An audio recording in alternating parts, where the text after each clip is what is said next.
তিন মাযহাবের তিন ইমাম, তাদের তিনজনের মত হলো এই, কোনো মানুষ যদি স্ব ইচ্ছায় স্বজ্ঞানে কোনো ওজর ছাড়া এক ওয়াক্ত নামাজ ছেড়ে দেয় তাহলে তার ঈমান নষ্ট হয়ে যায়। নাউযুবিল্লাহি মিন যালিক। স্ব ইচ্ছায় স্বজ্ঞানে কোনো শরঈ ওজর প্রয়োজন ছাড়া যদি এক ওয়াক্ত নামাজ ছেড়ে দেয় তাহলে তার ঈমান বরবাদ হয়ে যায়, ঈমান নষ্ট হয়ে যায়। নামাজ হলো দ্বীনের স্তম্ভ, দ্বীনের খুঁটি। তো যে বিল্ডিংয়ে খুঁটি থাকে না, পিলার থাকে না, ওই বিল্ডিং যেভাবে স্থানে দণ্ডায়মান থাকতে পারে না, যে মানুষের ভিতরে নামাজ থাকে না সে মানুষ ঈমানের উপরে থাকতে পারে না, দ্বীনের উপরে থাকতে পারে না। আমার ভাই, এতটা অবনতি আমাদের ভিতরে এসে গেছে, পার্থিব জগতের ধান্দা এবং ফিকির আমাদের ভিতরে এমনভাবে পড়ে গেছে যে সমাজের দেখা যাবে 60% 70% লোক বেনামাজি, নামাজ পড়ে না। মুসলমানের মধ্যে 60-70% লোক নামাজ পড়ে না। আজকে বদামানি, বদঅনওয়ানি, ব্যক্তি জীবন, সামাজিক জীবন, রাষ্ট্রীয় জীবন, সকল ক্ষেত্রে এগুলো ভরপুর। কোথায় শান্তি নাই, কোথায় সুকুন নাই, কোথায় আরাম নাই। পার্থিব জগতের যে এক আনন্দময় জিন্দিগি সেটা আমাদের থেকে বিদায় নিয়ে গেছে। এটার মূল কারণ হলো যে আমরা যে জিনিসের উপরে দাঁড়িয়ে আছি, অর্থাৎ ঈমানের খুঁটি, ঈমানের লেভেল, সেই ঈমানের লেভেলের উপরে আমরা নামাজ ছেড়ে দেওয়ার কারণে বাকি থাকি নাই, বাকি রই নাই। যে সমাজের বা যে দেশের বা যে এলাকার 70% মুসলমান নামাজ পড়ে না, সেই দেশে চুরি হবে না, ডাকাতি হবে না, দুর্নীতি হবে না, নেশা হবে না, জেনা হবে না, জুলুম হবে না, সুইসাইড হবে না, হত্যা হবে না, কেস মোকদ্দমা হবে না, মারামারি হানাহানি হবে না। এটা কিভাবে হতে পারে? এই সমস্ত খারাপির মূলে ঈমানের যে খুঁটি, স্তম্ভ নামাজ, সেটা ছেড়ে দেওয়া, সেটা আমরা আমাদের জীবন থেকে ছেড়ে দিয়েছি। দেখেন, আমি গত জুমাতে আপনাদেরকে বলেছিলাম সূরাতুল মুমিনুনের শুরুতে আল্লাহ পাক দুনিয়া আখিরাতের দোনো জাহানের সফলতা যে সকল মুমিনরা পাবেন, যে আমলের কারণে, সে আমলগুলো আল্লাহ তাআলা এক একটা বর্ণনা করছেন যে এই আমলগুলো যদি মুমিনের ভিতরে থাকে তো মুমিন দুনিয়া আখিরাত দোনো জাহানে সে সফলতা পাবে, শান্তি পাবে, আরাম পাবে, সুখ পাবে, মজা পাবে, আনন্দ পাবে। সেই গুণগুলো বর্ণনা করতে গিয়ে আল্লাহ তাআলা প্রথম গুণ বলছেন নামাজের কথা, মাঝখানে অনেকগুলো গুণ আবার বর্ণনা করছেন। প্রথম গুণ আল্লাযীনা হুম ফী সালাতিহিম খাশিউন, যারা খুশু খুজুর সাথে নামাজ পড়ে, সুন্দর মতো নামাজ পড়ে, বাহ্যিক অঙ্গ প্রত্যঙ্গকেও আল্লাহ আল্লাহ রাসূলের বিধান মতো কায়েম ও দায়েম রাখে স্বস্থানে, আর অন্তরটাকেও হাজির রাখে খোদার দুয়ারে, খোদার দরবারে, খোদার সামনে। এটা খুশু খুজুর এক সংক্ষিপ্ত আলোচনা, সংক্ষিপ্ত কথা, যে ব্যাপারে বিস্তারিত কথা আমি আপনাদেরকে শুনিয়েছি। খুশু খুজু অর্জন কিভাবে হবে এবং খুশু খুজু বিরোধী কাজগুলো কি কি। তো এক নম্বর গুণ হলো আল্লাযীনা ফী সালাতিহিম খাশিউন, যারা নামাজ খুশু খুজুর সাথে পড়বে। দুই নম্বর ওয়াল্লাযীনা হুম আনিল লাগবি মুরিদুন, যারা বেফায়দা কর্মকাণ্ড থেকে নিজের জীবনকে বাঁচিয়ে রাখবে। এমন কাজ যে কাজের ভিতরে পার্থিব জগতের কোনো কল্যাণ নাই। একজন কৃষক, সে খেতে মেহনত করে ফসল পাবে। একজন জেলে নদীতে জাল ফেলে মাছ পাবে। এইভাবে যে কোনো মানুষ কর্মজীবনে ব্যস্ত থাকে পার্থিব জগতের কোনো আয় উন্নতির জন্য, অথবা কোনো ইবাদত বন্দিগির ভিতরে লিপ্ত থাকে আখিরাতের নৈকট্য হাসিলের জন্য। লাভ বলা হয় ওই কাজকে যে কাজের ভিতরে বান্দার দুনিয়ারও কল্যাণ নাই, আখিরাতেরও ফায়দা নাই। দুনিয়া আখিরাতের কোনো ফায়দা নাই এমন কাজ করায় লাভ, বেকার, বেফায়দা। এমন জিনিস থেকে যে বেঁচে থাকে। ফেসবুক চালানোর ভিতরে কি দুনিয়ার শান্তি নিহিত?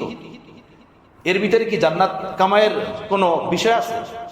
টিভি দেখার ভিতরে, তাস খেলার ভিতরে, জুয়া খেলার ভিতরে, চার দোকানে বসে গপসপ করে ঘন্টা ঘন্টা পার করার ভিতরে এইভাবে বিভিন্ন রাজনৈতিক নেতা আর দল নিয়ে আলোচনা করে সময় এবং জিন্দিগি নষ্ট করার ভিতরে কোনো ফায়দা আছে? এগুলো বেফায়দা জিনিস। এমন কাজ যার ভিতরে দুনিয়ারও ফায়দা নাই, আখিরাতেরও ফায়দা নাই। শুধু মনের ঝাল মিটানো, মনের ভাব মিটানো, এমন কাজকে বলা হয় লাভ। তো ওই মুমিন সফল কাম যে লাভ দুনিয়া আখিরাতের বেফায়দা জিনিসগুলো নিজের থেকে সরিয়ে দেয়। এটা 2 নম্বর। আল্লাযীনা হুম আনিল লাগwi মুরিদুন ওয়াল্লাযীনা হুম লিফুরুজিহিম হাফিজুন। 3 নম্বর, যারা নিজের সতীত্ব আবরু ইজ্জতের হেফাজত করবে, নিজের জীবন যৌবন হেফাজত করবে, নিজের জীবন যৌবন বরবাদ করবে না, নষ্ট করবে না, অর্থাৎ হারাম কাজে ব্যয় করবে না, হারাম কাজে লাগাবে না। ইল্লা আলা আজওয়াজিহিম আও মা মালাকাত আইমানুহুম ফাইন্নাহুম গায়রু মালুমিন। হ্যাঁ, নিজের হালাল বিবি, নিজের বৈধ স্ত্রী, তার সাথে সে আনন্দময় জীবন কাটাবে, এটা আল্লাহর পক্ষ থেকে পারমিশন আছে। 4 নম্বর, আল্লাযীনা হুম লিআমানাতিহিম ওয়া আহদিহিম রাউন। যে তার আমানতের হেফাজত করে। কেউ তার কাছে আমানত রাখলো, সে আমানতটা যথাযথভাবে হেফাজত করে, আমানতের খেয়ানত করে না। বিবিও যদি স্বামীর কাছে টাকা রাখতে দেয়, এটা আমানত। স্বামী যদি বিবির হাতে টাকা দেয়, এটা আমানত। স্বামীর মালিকানার উপরে বিবির হস্তক্ষেপ জায়েজ নাই। বিবি বিশ্বাস করে স্বামীর হাতে তুলে দিল টাকা, যেটা আপনার কাছে রাখেন, এই বিবির মালিকানা বস্তুর উপরে স্বামীর হস্তক্ষেপ এটা জায়েজ নাই। শরীয়ত সন্তানের মালিকানা বস্তুর উপরে বাবার হস্তক্ষেপ জায়েজ নাই। বাবা একজন রক্ষক, সন্তান যদি হয় নাবালেগ, সন্তানের অর্থ করি বাবা একজন রক্ষক, হেফাজতকারী।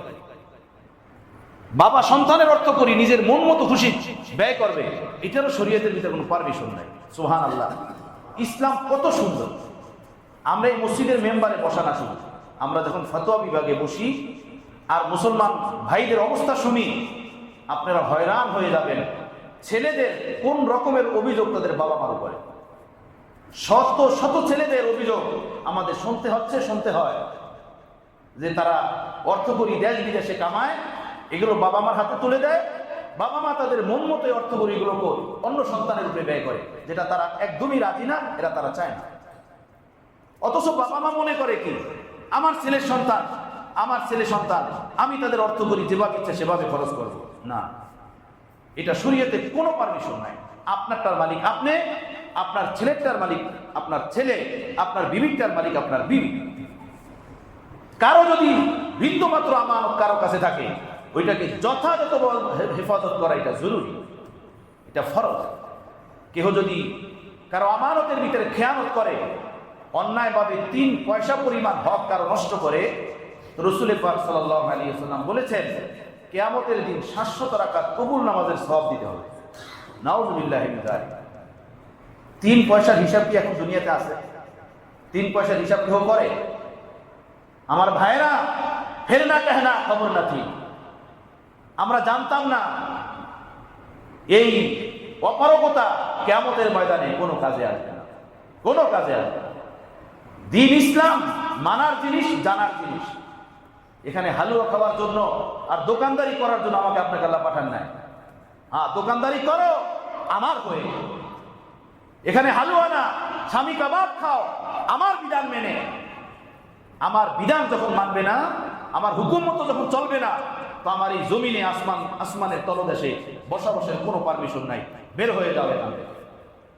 সূরাতুর রহমানে আল্লাহ বলছেন, ইয়া মাশারাল জিন্নি ওয়াল ইনস ইন ইসতাতাতুম আন তানফুযু মিন আকতারিস সামাওয়াতি ওয়াল আরদ ফানফুযু লা তানফুযুনা ইল্লা বিসুলতান। হে জিন এবং মানব জাতি, যদি তোমাদের সাধ্যে থাকে আমার আসমান জমিনের সীমারেখা থেকে তোমরা বের হয়ে যাবে, তো বের হয়ে যাও। এমন কোন জায়গা তালাশ করো যেখানে আমার আসমান নেই, আমার জমিন নেই, সেখানে গিয়ে তুমি তোমার মনের খোদার উপাসনা করবে, তোমার মনের গোলামি করবে, মন মতো চলবে। আর যদি আমার আসমান জমিনের তলদেশে থাকতে চাও, আমার জমিনের উপরে বিচরণ করতে চাও, তাহলে আমার হুকুম মতো তোমাকে এখানে জীবনযাপন করতে হবে, আমার হুকুম মেনে চলতে হবে। কথা বুঝতেছেন ভাইয়েরা? এখানে দোকানদারি হোক অথবা রাজগদি হোক, ভিক্ষুকের ভিক্ষার ঝুলি হোক, যে যাই করবে খোদার হুকুম নেই, খোদার হুকুম থেকে, খোদার কানুন থেকে বের হওয়ার পারমিশন কারো নাই। এই হুকুমের উপরে নবীরা যেভাবে পাবন্দি করতে বাধ্য, এভাবে উম্মাত পাবন্দি করতে বাধ্য। সর্বশ্রেণীর মানুষের উপরে দ্বীনের হুকুম একরকমের। এটা ইহুদি খ্রিস্টানদের মন গড়া বানানো ধর্ম না, যে ধনীদের জন্য এক রকমের, পাত্রীদের জন্য আর এক রকমের, গুরুদের জন্য আর এক রকমের, প্রভাবশালীদের জন্য ভিন্ন রকমের, আর গরিব শ্রেণী মানুষের জন্য ভিন্ন রকমের। এটা না, এখানে রাজা হও কিংবা প্রজা, ধনী হও কিংবা গরিব, সকলের জন্য একই বিধান, একই নিয়ম, একই সিস্টেম, এক রকমেরই চলতে হবে। 24 ঘন্টার জিন্দগি এক রকমেরই তোমার বানাতে হবে, সাজাতে হবে, গড়াতে হবে। বুঝতেছেন ভাইয়েরা? ওয়াল্লাযীনা হুম লিআমানাতিহিম, সফলকাম মুমিনদের তৃতীয় সিফাত, চতুর্থ সিফাত, যারা আমানতের হেফাজত করে। আমানত, খেয়াল রাখবেন, এটা শ্রমিক কাজ করলো, মাস শেষে বেতন পাবে সে, এটা তার আমানত, এটা তার প্রাপ্য, এটা তার হক। পঙ্খানো ভাবে তাকে বুঝিয়ে দেওয়া, এটা ফরজ মালিকের উপরে। মালিক শ্রমিক রেখেছে মালিকের কাজের জন্য, মালিকের কাজকে শতভাগ পূর্ণাঙ্গভাবে বুঝিয়ে দেওয়া, মালিকের কাজে কোন রকমের ত্রুটি না করা, গাফলাতি না করা, চুরি না করা, অলসতার প্রমাণ না দেওয়া, এটা শ্রমিকের উপরে ফরজ, এটা মালিকের প্রাপ্য আমানত। কথা বুঝতেছে? একজন মানুষ বাহ্যিকভাবে বলতে পারে, আমি তো চুরি করি না, আমি তো কাউকে ঠকাই না, কিন্তু এভাবে মালিকের ডিউটির ভিতরে সে বাস দেয় মালিককে। কথা বুঝতেছেন? এটাও সে তার কামাইকে হারাম পন্থায় সে নিয়ে গেল, মালিকের দায়িত্ব যথাযথভাবে সে পালন না করে, এই কামাইও নাজায়েজ কামাই। 5 নম্বর, ওয়াহদিহিম রাউ, যারা ওয়াদা অঙ্গীকারকে পূর্ণ করে, ওয়াদা অঙ্গীকার পূর্ণ করে। এই 6 নম্বর, নামাজ, এরপরে লাভ কাজ থেকে বেঁচে থাকা, সতীত্বের হেফাজত করা, আমানতকে যথাযথ হেফাজত করা, ওয়াদাকে পূর্ণ করা। এরপরে আল্লাহ তাআলা আবার বলতেছেন, ওয়াল্লাযীনা হুম আলা সালাওয়াতিহিম ইউহাফিজুন। শুরুতেও বলছেন নামাজের কথা, শেষেও বলছেন কিসের কথা? নামাজের কথা। ওয়াল্লাযীনা হুম আলা সালাওয়াতিহিম ইউহাফিজুন, সফল কাম ওই মুমিন যারা নামাজকে হেফাজত করবে। নামাজকে হেফাজত করার 3 অর্থ। একটা হলো নামাজ যথাযথভাবে পড়া, 5 ওয়াক্ত পড়া, 3 ওয়াক্তের মুসল্লি না, জুমার মুসল্লি না, ঈদের মুসল্লি না, 5 ওয়াক্ত পড়া। 2 নম্বর হলো নামাজ সময় মতো পড়া, কাজা করে দেওয়া না, প্রতি ওয়াক্ত নামাজ তার সময় মতো আদায় করা। 3 নম্বর হলো নামাজ জামাতের সাথে আদায় করা, মসজিদে এসে জামাতের সাথে নামাজ আদায় করা। এটা হলো নামাজকে হেফাজত করা। ওলামায়ে কেরাম, মুফাসসিরিনে কেরাম বলেন যে মাঝখানে 5টা সিফত বর্ণনা করছেন। শুরুতেও নামাজের কথা বলছেন, শেষেও নামাজের কথা বলছেন, মাঝখানে এমন 5টা গুণের কথা বলছেন যেটা সামাজিক জীবনে প্রতিটা মানুষের সাথে সম্পৃক্ত। তো মুফাসসিরিনে কেরাম বলেন এর দ্বারা বোঝা যায় যে ব্যক্তির নামাজ সুন্দর হবে, তার এই মাঝখানে বর্ণিত যে গুণগুলি আল্লাহ তাআলা বলছেন জান্নাতে যাওয়ার, সেই গুণগুলো তার সুন্দর হয়ে যাবে। যার নামাজ ঠিক হবে, পার্থিব জগতের অন্যান্য বিষয়াদিগুলো তার সুন্দর হয়ে যাবে, ঠিক হয়ে যাবে, সুন্দর হবে। যার নামাজ ঠিক হবে না, তার অন্য জিনিসও ঠিক হবে না। বুঝে আসছে ভাইয়েরা? নামাজকে হেফাজত করা, নামাজ যার সুন্দর, তার সব সুন্দর। এখন সমাজে, যেই সমাজে বা যেই ঘরের অধিকাংশ ফ্যামিলি নামাজ পড়ে না, ছেলে নামাজ পড়ে না, বৌমা নামাজ পড়ে না, মেয়ে নামাজ পড়ে না, বিবি নামাজ পড়ে না, সেই ঘরে শান্তি আসবে কিভাবে? সুকুন আসবে কিভাবে? সেই ঘরে শান্তি পাওয়া যাবে কিভাবে? যেই সমাজের 70% মানুষ নামাজ পড়ে না, সেই সমাজ থেকে সুদ, ঘুষ, জিনা, নেশা, ইফটিজিং এগুলো দূর হবে কিভাবে? এগুলো বিদায় নেবে কিভাবে? সম্ভবই না, কখনো দূর হবে না। নামাজই একমাত্র জিনিস যে একজন মানুষের জীবন থেকে অসৎ কর্মগুলো দূর করতে পারে, একটা মানুষকে সুন্দর করতে পারে, সুন্দর একটা সামাজিক জিন্দেগি দান করতে পারে। 70% মানুষ যদি নামাজ না পড়ে, তাহলে সেই সমাজের কি অবস্থা সেটা আমরা দেখতেছি। এখন আসেন 40% বা 30% মুসলমান নামাজ পড়ে। আমরা যারা নামাজ পড়ি, আমাদের নামাজের হালাত কি? বলুন আমরা কি পড়ি? যারা পড়ি এর মধ্যে 5 ওয়াক্তের নামাজি কয়জন? জামাতের সাথে পড়নেওয়ালা কয়জন? সময় মতো পড়নেওয়ালা কয়জন? এভাবে পার্সেন্টেজ হিসাব করেন। এরপরে যারা 5 ওয়াক্ত পড়ে, জামাতের সাথে পড়ে, সময় মতো পড়ে, আমরা যারা পড়ি, আমাদের মধ্যে এমন মুসল্লি কয়জন যে নামাজের ফরজ, ওয়াজিব, সুন্নাত, মুস্তাহাব, মাসনা মাসাইল এগুলো সুন্দর মতো জানি? এমন কয়জন বলেন? তাহলে আমাদের নামাজের হালাত কি? আমাদের দ্বীনি জিন্দেগির অবস্থা কি? এই শত মুসল্লি ভাইদের ভিতরে বলুন, আমরা যারা 5 ওয়াক্তের নামাজি, আমাদের নামাজের হালাত কি? ফরজ কয়টা পর্যন্ত জানি না, তহারাত পর্যন্ত বুঝি না, পাকি না পাকি পর্যন্ত বুঝি না, নামাজের ওয়াজিব কয়টা পর্যন্ত বুঝি না, নামাজ পড়তে আসি কোরআনে পাকের সূরা ফাতিহাটা পর্যন্ত পড়তে জানি না। আমি 5 ওয়াক্তের নামাজি। এখন যদি এভাবে খোঁজা হয়, আর আমি যদি বলি আপনি দাঁড়ান সূরা ফাতিহাটা শোনান, আপনি দাঁড়ান আত্তাহিয়াত শোনান, আপনি দাঁড়ান দোয়া কুনুত শোনান, বলুন এই মুসল্লি ভাইদের ভিতরে কতজন আছি যে পারফেক্ট সূরা ফাতিহা শোনাতে পারবো? সুন্দর মতো, সহি শুদ্ধ মতো, ওর কায়দা কাওয়ায়েদ মতো, মাখরাজ সিফাত মতো, যেভাবে আল্লাহ তাআলা কোরআনে পাক পড়তে বলছেন, আরবরা যেভাবে কোরআনে পাক তেলাওয়াত করে সুন্দর মতো, কয়জনে পারবো বলেন? তাহলে আমাদের নামাজের হালাত কি? এই অবনতির কথাটাই আল্লামা ইকবাল তার কবিতার ভিতরে বলছেন, মসজিদ তো বানালি সব ভর মে ইমাম কে হারারা কোয়ালি मन अपना पुराना पापी है बरसू में नमाज ना बन सका। मस्जिद बड़ो शानदार, मार्बल टाइल्स, दामी दामी कारपेट, दामी एसी, दामी पंखा, दामी थाई गिलास, सब दामी, किंतु नमाज बेदामी। नमाज बेदामी, नमाज दामी बनाने कोनो फिकिर नहीं, नमाज के सुंदर करार कोनो फिकिर नहीं, नमाजेर फरज वाजिब सुन्नत জানার কোনো ফিকির নাই, নামাজের মাসনা মাসাইল শিখা বোঝার কোনো ফিকির নাই। এর হালাত আমাদের। আমার ভাইরা বলুন, আমরা কিভাবে দুনিয়াতে শান্তি পাবো? আমাদের দুনিয়া আখিরাতের তরক্কি কিভাবে হবে? উন্নতি কিভাবে হবে? আমাদের তরক্কি, আমাদের উন্নতি ইসলামকে ধরার মাঝি, ঈমানকে ধরার মাঝি, কোরআনকে ধরার মাঝি, আল্লাহ রাসূলের আদর্শকে ধরার মাঝি আমাদের তরক্কি উন্নতি। আপনি বলতে পারেন হুজুর এই কাফের বেঈমানদের দুনিয়া এত উন্নত রাষ্ট্র, তাদের উন্নত বিশ্ব, তাদের না নামাজ আছে, না রোজা আছে, না তাদের পাক পবিত্রতা আছে, দুনিয়ার যত নষ্টামি দুষ্টামি তাদের জীবনে রয়েছে, তারা এত উন্নতি করলো কিভাবে?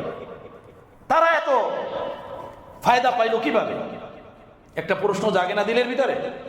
প্রশ্ন আসে না যে আমাদের উন্নতি যদি নামাজের মধ্যে হয়, কোরআন ধরার মধ্যে হয়, আল্লাহ রাসূলের আদর্শ সুন্নাত ধরার মাঝে হয়, তাহলে তারা এত উন্নতি কিভাবে পেল? এই কাফের দুনিয়া এত তরক্কি উন্নতি লাভ কিভাবে করলো? আমার ভাইয়েরা, কাফের দুনিয়ার তরক্কি ভিন্ন, তাদের রাস্তা ভিন্ন, আমাদের রাস্তা ভিন্ন, তাদের গতি ভিন্ন, আমাদের গতি ভিন্ন, তাদের থাকার জায়গা ভিন্ন, আমাদের থাকার জায়গা ভিন্ন। মুমিনের থাকার জায়গা, যাওয়ার জায়গা জান্নাত, কাফের বেঈমানদের থাকার জায়গা, যাওয়ার জায়গা হলো জাহান্নাম। রাস্তা দুইটা, ডান এবং বাম। যে যেভাবে চলবে তার তরক্কি সেভাবে হবে। আমাদের তরক্কি উন্নতি পীরে রাসূল সাল্লাল্লাহু আলাইহি সাল্লামের আদর্শ, তালিম, সুন্নাহ মানার মধ্যে আমাদের তরক্কি। এই বিষয়টা বোঝানোর জন্য আপনাদেরকে একটা ঘটনা বলি। মাত্র আমার মনে পড়ল, আমাদের ওস্তাদ শেখুল ইসলাম হযরত মুফতি তাকি ওসমানী, বিশ্বের শ্রেষ্ঠ আলেম শেখুল ইসলাম হযরত তাকি ওসমানী দামাত বারকাতুহু আমাদেরকে একবার বললেন যে ইউরোপের কোন এক রাষ্ট্রে উনি সফররত অবস্থায় ছিলেন, ওনার পাশের সিটি প্লেনে বসা ছিল এক পাকিস্তানি ইংরেজি শিক্ষিত মানুষ। তো প্লেনে খাবার দেওয়া হয় না, খাবার দিলে হযরত শেখুল ইসলাম তাকি ওসমানী দামাত বারকাতুহু হযরত বলেন, আমি খানা খাচ্ছি, আমার সাথে পাকিস্তানি ভাই পাশের সিটে সেও খানা খাচ্ছে। তো আমি দেখলাম সে বাম হাতে উঠে উঠে খায়। আমি বললাম, ভাই, আমি প্রথম মনে মনে ভাবলাম যে পাকিস্তানি মুসলমান বলতে তো কোনো সমস্যা নাই, পাশাপাশি গপসপ করতেছি, প্লেনে বসা, দিনের কথাই শুনাইয়া দেই, আল্লাহ রসুলের সুন্নতের কথা শুনাইয়া দেই, হয়তো তার ফায়দা হবে। আমি বললাম, ভাই, আল্লাহ রসুলের সুন্নত হলো খানা ডান হাতে খাওয়া, বাম হাতে না খাওয়া। এই কথা বলতেই ওই ইংরেজি শিক্ষিত ভদ্রলোক উনি একদম গরম হয়ে গেলেন। গরম হয়ে বললেন, মৌলভী সাহেব, রাখেন আপনার সুন্নত, আপনারা এই ছোট ছোট জিনিসের ভিতরে পড়ে আছেন, এই সুন্নাত সুন্নাত করে ছোট ছোট জিনিস নিয়ে আপনারা আজও লেগে আছেন। কাফের বেঈমানের দুনিয়া কোথায় পৌঁছে গেছে দেখেন। আর আপনারা প্রিয় নবীর 1400 বছর আগের সুন্নাত নিয়ে পড়ে আছে। খানা ডান হাতে খেতে হবে, বাম হাতে খেতে হবে, সেই শিক্ষা আপনারা দিচ্ছেন। উনি এভাবে কিছু বক বক করলো। হযরত বলেন আমি শুনতে রইলাম। ওনার কথা যখন শেষ হলো আমি বললাম আপনার কথা শেষ? বললো হ্যাঁ শেষ। আমি কিছু বলবো আপনাকে? বলে বলেন কি বলতে চান? বললো ভাই আপনি মুসলমানের উন্নতি অগ্রগতিকে কেয়াস করছেন কাফেরদের উন্নতি অগ্রগতির উপরে। আপনার এই কেয়াসের দ্বারা আমার একটা ঘটনা মনে পড়ছে। এক এলাকার খেজুর গাছের ভিতরে পাকা পাকা খেজুর আছে। ওই এলাকার এক বোকা ব্যক্তি, তার দীর্ঘদিন পর্যন্তই খেয়াল জজবা, এত সুন্দর পাকা খেজুর, এটা যদি গাছে উঠা বৈশা খাইতে পারতাম পাইরা খুব মজা লাগতো। উপরে যেতাম, গিয়ে মনের মতো বসে ওখানে বসে বসে খেতাম। কেমনে উঠি রে কেমনে উঠি। একদিন হিম্মত করে গাছে উঠে গেছে, একদম উপরে উঠা মন মতো খেজুর খাইছে। খেজুর খাওয়া যখন শেষ, পেট ভরা যখন শেষ, এখন আর নামতে পারে না, নামতে পারতেছে না। কি পরেশান। অনেকক্ষণ অপেক্ষা করে ওখানে বসে চিল্লাচিল্লি শুরু করছে, এই তোরা কই গেলি, আমারে নামা, আমারে নামা, আমারে নামা। এলাকার লোকজন সব সেখানে জমা হয়ে গেছে যে ওরে নামাইতে হবে। এখন নামানোর কোনো পদ্ধতি খুঁজে পাইতেছে না, যে খেজুর গাছ থেকে করে নামাবে কিভাবে। ভাই তুই নাম, কয়ে পারি না তো নামতে। এখন নামতে পারে না, লোকেরা নামাইতে পারে না, অনেক লোক ভিড়। তখন তারা বলে এই আমাদের এলাকার যে পণ্ডিত সাহেব আছে, যার নাম হলো বুজবাজকার সাহেব, পণ্ডিত সাহেব, আমরা বিপদে আপদে পড়লে তার কাছ থেকে সর্বদা বুদ্ধি নেই, পরামর্শ নেই, ওনাকে খবর নেই, ওনার কাছে যা তোরা। ছেলে পেলে কয়েকটা দৌড়ে গেছে তার কাছে, গিয়া বললো জনাব বুজবাজকার সাহেব আমরা তো বিপদে পড়ছি, মহা বিপদ। বললো কি বিপদ? বললো ওই বলো দুইটা গাছে উঠছে, খেজুর গাছে, ওতে চিল্লাচিল্লি করতেছে, নামাইবার পারতেছি না, ও নামতে পারতেছে না, কোনো বুদ্ধি আপনি দেন। বললো বুদ্ধি দিতেছি, এটা একদম সহজ, কোনো বিষয় না, অন্টুর ব্যাপার। কি অন্টুর ব্যাপার? বলে এই মোটা রশি লয়ে যাও, রশি নিয়ে যাও, এক মাথা ওরে দিবা আর এক মাথা তোমরা ধরবা, ওরে বলবা নিজের কোমরের সাথে টাইট করে বাইন্ধে দিতে। ওর যখন বান্দা হয়ে যাবে তোমরা যুবকরা নিচ থেকে টান দিবা, এভাবে ও নিচে এসে যাবে, বাস এভাবে ওরে নামাও, আর আমিও আসতেছি। যুবকরা রশি নিয়ে আসছে, এসে এক মাথা ওকে ফিকে দিছে, বলছে বান্ধ এটা জোরে। যখন বান্দা হলো যুবকরা বললো ধর, দিছে টান, এক টানে গাছের মাথা ভাঙিয়ে নিচে পড়ছে, পুরাটা নিচে পড়ে তো সামনে দিয়ে পিছে দিয়ে সব বের হয়ে গেছে, একদম ভর্তা। এখন তো হায় হায়, এটা কি হইলো? এই যে মারা গেল, এ মারা গেল কেন? এ মরার তো কথা না। এর ভিতরে দেখে যে বুজবাজকার সাহেব ওই পণ্ডিত এসে বসছেন, যিনি পরামর্শ দিচ্ছেন রশি বেঁধে গাছের মাথা থেকে নামানোর জন্য। আসলে তাকে সকলে ধরছে যে পণ্ডিত সাহেব আপনি এটা কি পরামর্শ দিলেন? এই যে মারা গেল, পিছন দিয়ে সামনে দিয়ে সব বের হয়ে গেল, এখন এর কি হবে? এখন পণ্ডিত বলতেছে বের হওয়ার তো কথা, এ তো বাঁচার কথা, এ মরলো কেন? আমি তো সেটা ভাবতেছি, আমি তো এইভাবে অনেক মানুষকে বিপদ থেকে রক্ষা করছি। তো লোকেরা বলো কিভাবে বিপদ থেকে রক্ষা করছেন?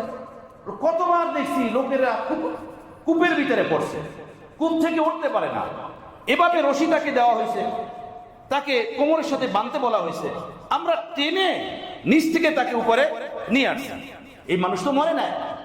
তখন লোকেরা বললো ও আপনি এই কূপে পড়া মানুষকে কেয়াস করছেন গাছে ওঠা মানুষের সাথে না? কূপ থেকে যেভাবে মানুষকে উঠাইতে রশি বেঁধে, আপনি গাছে ওঠা মানুষকেও রশি বেঁধে নিচে নামাইতে চাইছেন। এই জন্যই তো কূপের ব্যক্তি বাঁচছে আর ওই ব্যক্তি মরছে। গবেষণা ভুল। কূপের ব্যক্তিকে উঠানের নিয়ম রশি বেঁধেই, আর গাছ থেকে নামানোওয়ালা ব্যক্তির নিয়ম রশি বেঁধে না, চঙ্গ লাগায়। দুইটাকে একত্রে কেয়াস করলে হবে না। আপনি তো তাকে এই কেয়াস ভুল হওয়ার কারণেই মারছেন। এই ঘটনা শেখুল ইসলাম তকি উসমানী ওই পাকিস্তানি ব্যক্তিকে শুনেয়া বললেন, তো ভাই আপনি ভাবতেছেন এই কাফের দুনিয়া, আল্লাহর নাফরমানি, রসুলের আদর্শ ছেড়ে দেওয়া, শুনে আর মুসলমানের যে অবনতি, এটা আল্লাহ রসুলের সুন্নাত তরিকা ধরে রাখা, আল্লাহ রসুলের আদর্শকে ধরে রাখা। আপনার এই কেয়াস, এই ধারণা, এটা ভুল। ওদের রাস্তা ভিন্ন, আমাদের রাস্তা ভিন্ন, ওদের উন্নতির রাস্তা ভিন্ন। আদ-দুনিয়া সিজনুল মুমিন ওয়া জান্নাতুল কাফির। পার্থিব জগতের আরাম আয়েশ এটা আল্লাহ কাফেরদের জন্য রেখেছেন। হারাম আরাম আয়েশ, হারাম। এখানে উন্নতি অগ্রগতি হারাম ভাবে যদি কেউ করতে চায়, কাফেরদের রাস্তা অবলম্বন করতে হবে। এখানে যদি জান্নাতের পথে কেউ উন্নতি অগ্রগতি চায়, তো নবী মুহাম্মদ রাসূলুল্লাহর পথে হাঁটতে হবে। কথা বুঝতেছেন ভাইয়েরা? মুসলমানের তরফ কি নবীর আদর্শে, নবীর তরিকায়, নবীর দ্বীনের উপরে। মুসলমান যখন নবীর আদর্শ মতো চলবে, জীবন গড়বে, জীবন বানাবে, তখনই মুসলমানের তরক্কি উন্নতি হবে। তরক্কি পাবো কিভাবে? আমাদের জীবনে নামাজের মতো বিষয়টার এতেমাম নাই। নামাজের মধ্যে যে জিনিসটা লাগে সেই জিনিসটা পর্যন্ত আমরা জানি না। নামাজের 13টা ফরজ পর্যন্ত আমরা জানি না, 14টা ওয়াজিব পর্যন্ত জানি না। 13টা ফরজ ভিতরে বাহিরে কি আপনাদেরকে আমি বলেছি। আজকে আপনাদের ওয়াজিব কয়টা শুনিয়ে দিই। নামাজের ভিতরে 14টা ওয়াজিব। 1 নম্বর ওয়াজিব সূরা ফাতিহা পড়া। এইটা বাংলায় পড়া না, আমরা যে বাংলা কোরআন পড়ি সেই কোরআন না। অনেক মুসলমান ভাইয়েরা আছেন আপনারা যে বাংলা উচ্চারণ করেন কোরআন শরীফের। কোরআন শরীফের বাংলা উচ্চারণে কোরআন পড়া জায়েজ নাই। ওলামায়ে কেরাম, মুফতিয়ানে কেরামদেরকে জিজ্ঞেস করেন। যেমন আলহামদুলিল্লাহি রাব্বিল আলামিন, এটার উচ্চারণ লেখা আছে নিচে বাংলাতে আলহামদুলিল্লাহি রাব্বিল আলামিন। আর রহমানির রহিম, এটার উচ্চারণ লেখা আছে নিচে আর রহমানির রহিম। এটা পড়া জায়েজ নাই। কোরআনকে আরবি ভাষায়, আরবি লেহেজাতে, আরবি নিয়ম কানুনে শেখা সব মুসলমানের উপরে ওয়াজিব, সব মুসলমানের উপরে জরুরি। সারা দুনিয়া শিখতে পারি, সারা দুনিয়া বুঝতে পারি, সারা দুনিয়া সবকিছু শেখার সময় আমাদের কাছে আছে। ভাইয়েরা, কোরআনে পাকের মতো আযম শান দৌলত আমরা জানি না, আমরা পড়তে পারি না। আহা, আল্লাহু আকবার বলে নিয়ত বাঁধার পরেই পড়তে হয় সূরা ফাতিহা, আলহামদুলিল্লাহি রাব্বিল আলামিন। এই আলহামদুলিল্লাহি রাব্বিল আলামিনটা শুদ্ধ মতো পড়তে পারি না। এগুলো আমাদের নামাজ। সারা দিন মসজিদে বসে, ঘরে বসে তাসবিহ টিপতে রাজি, কোরআনে পাক পড়তে রাজি না, কোরআনে পাক পড়তে রাজি না। আপনি যাবেন আরবে, আরব বিশ্বে মসজিদে হারামে বসেন, মসজিদে নববীতে বসেন, অথবা তাদের কোন এলাকার মসজিদে বসেন, যে কেউ মসজিদে ঢুকবে দেখবেন সমানে কোরআনে সব করতেছেন। তারা জওয়ান, বুড়া, ছোট বড় বসে শুধু কোরআনে পাক করতেছেন। আর আমাদের দেশের মানুষের স্বভাব হলো বসে বসে তাসবিহ টিপবে। তাসবিহ টেপা এটা নেকি আমার ভাই, এর থেকে বড় নেকি কোরআনে পাক সহিষ্ণুভাবে শিক্ষা করা। এটা যদি আপনি না জানেন, আপনি নামাজি তো হবে না, আপনার দোয়াই তো হবে না। আপনি তাসবিহ টেপার সময় পেলেন, কোরআনে পাক শিখেন না কেন? আওয়ামী নিষ্কাশ চাষ করতেছেন, কোরআনে পাক সহিষ্ণুভাবে শিখেন না কেন? সালাতুত তাসবিহ নামাজ পড়তেছেন কি দিয়ে? সালাতুত তাসবিহ নামাজ পড়ার শৌক আছে, সালাতুল হাজত পড়ার শৌক আছে, কিন্তু কোরআনে পাক শেখার শৌক নাই, জজবা নাই। এটা কেন? এত অবনতি আমাদের কোরআনের ব্যাপারে, এত গাফলাতি। আশ্চর্য যে আমাদের কোরআনের ব্যাপারে যে গাফলাতি, সেটা সীমাহীন, ভাষায় প্রকাশ করা যায় না। আমার ভাইয়েরা, এই কোরআনের এক একটা বিষয় শেখার জন্য সাহাবা, আউলিয়া, বুজুর্গান বহুত কষ্ট করেছেন। তো নামাজ পড়ার জন্য নামাজে নিয়ত বাঁধার পরেই লাগে সূরা ফাতিহা পড়া। এটা 1 নম্বর ওয়াজিব, সূরা ফাতিহা। এই সূরা ফাতিহা শুদ্ধ মতো কয়জনে পড়তে পারি বলেন? আপনি নিজেকে জিজ্ঞেস করেন। নামাজের পরে হুজুরদের কাছে আসেন, এসে বলেন আমার সূরা ফাতিহা শোনেন। এর পিছনে যদি আপনি আধা ঘন্টা 20 মিনিট সময় ডেলি দেন, তো এটা কি অনেক বেশি কিছু হয়ে গেল? হাকিমুল উম্মাত মুজাদ্দিদে মিল্লাত হযরত মাওলানা শাহ আশরাফ আলী থানভী নওয়ারাল্লাহ মারকাতহু বলেন, কোন একজন মানুষ যদি আধা ঘন্টা থেকে 20 মিনিট সময় রোজানা কোন মাশাক কারি সাহেবের নিকটে, যে কোরআনে পাক সহিষ্ণুভাবে পড়াতে জানেন, পড়তে পারেন, শিখাইতে পারেন, এমন কোন কারি সাহেবের নিকটে 4-5 মাস রোজানা 20 মিনিট আধা ঘন্টা সময় পড়ে, তো যে কোনো মুসলমান ব্যক্তি সহিষ্ণুভাবে কোরআনে পাক পড়া শিখতে পারবে, শিখে ফেলবে। সুবহানাল্লাহ, কত আসান জিনিস। আপনি একটু খেয়াল করেন তো, একটু হিসাব করেন। আজকে হিসাব করবেন যে সকাল থেকে নিয়ে রাত্র ঘুমানো পর্যন্ত আমি মোবাইলে কত মিনিট কথা বলেছি, কত মিনিট আমি ফেসবুক দেখেছি, কত মিনিট চা খেয়ে আমি নষ্ট করেছি, হাট বাজারে গপসপে নষ্ট করেছি, যেটা বেফায়দা ছিল, কোনো রকমের কোনো ফায়দা আসে না। এভাবে ঘন্টা ঘন্টা সময় আমাদের পার হয়ে যায় খবর দেখতে দেখতে, ফেসবুক দেখতে দেখতে, ছেলে পেলে বন্ধু বান্ধবের সাথে মোবাইলে কথা বলতে বলতে দেশ বিদেশে। আমি 20 মিনিট সময় বের করে যদি একজন কারি সাহেবের কাছে পড়ি, তো আমার 5-6 মাসের ভিতরে কোরআনে পাক সহি শুদ্ধ হয়ে যাবে, আমার সেজদা সহি শুদ্ধ হবে, আমার নামাজ হবে, আমার ঈমানি জিন্দেগি গড়বে। এই পরিমাণের গাফলাতি আমাদের জন্য করা, এটা কিভাবে সহি বলেন? আমরা কি পরিমাণ নাশুকুর মুসলমান, কি পরিমাণ গাফেল মুসলমান। আমরা কিসের নামাজ পড়ি? নামাজের সাথে একটা মজাক বানিয়ে রেখেছি। কোরআনে পাকই যখন সহি শুদ্ধভাবে পড়তে পারি না, তো আমার নামাজ কোথায়? নিয়ত বাঁধার পরেই কোরআনে পাক পড়তে হয়। সূরা ফাতিহা পড়তে হয়, সূরা ফাতিহার পরে আরেকটা সূরা পড়তে হয়। যে কোরআনে বাকি যখন আমার নাই, তো আমি 20 বছর পর্যন্ত 10 বছর পর্যন্ত কি নামাজটা পড়লাম বলেন ভাইরা? আপনি কি আমার কথায় কষ্ট পাচ্ছেন? আমি এই কথাগুলোকে আপনাকে ব্যথা দেওয়ার জন্য বলছি, নাকি আসলে আমাদের অলসতা এবং আমাদের ত্রুটির কথা আমি বলছি বলুন তো? এভাবে গাফলাতি করা আমাদের জন্য কি ঠিক? এটা একজন মুসলমানের জন্য ঠিক? কোরআনে, আখিরাতে, জান্নাত জাহান্নামে বিশ্বাসী একজন মুসলমান এমন করতে পারে? এটা করা যায়? আল্লাহু আকবার! এমন গাফেল হওয়া কিভাবে সহি আমার মুসলমান ভাইরা? আমি হজ করলাম, আমি মসজিদ বানালাম, আমি উমরা করার জন্য যাই, আমি বাপ্পার জন্য কোরআন খালি করি, অর্থ করি, মাদ্রাসা মসজিদে খরচ করি, গরিবকে খাওয়াই, অথচ আমার নামাজটা ঠিক না, আমার কোরআনে পাক সহি শুদ্ধ না। হায় জিন্দেগি, আল্লাহর কাছে কি হিসাব ছিল? আমার বন্ধুগণ, নামাজ পড়তে লাগে কোরআন, এই কোরআন সহি শুদ্ধভাবে শিক্ষা করার জন্য সকলে ওয়াদা করি, হিম্মত করি, আজম করি, ফিকির করি। রাজি আছি ইনশাআল্লাহ? কে কে রাজি আছি? আয় আল্লাহ আপনি হাতগুলোকে কবুল ফরমান। যে ভাই